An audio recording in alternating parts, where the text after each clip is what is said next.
Thursday, June the 28th, and our thought today is in the silence. I claim infinite possibilities available in the silence.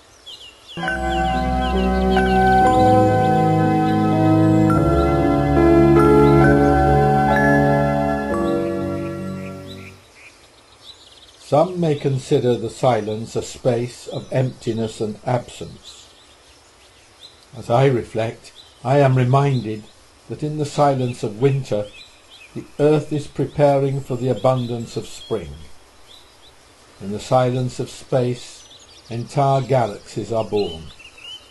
Silence is truly a field of infinite possibilities.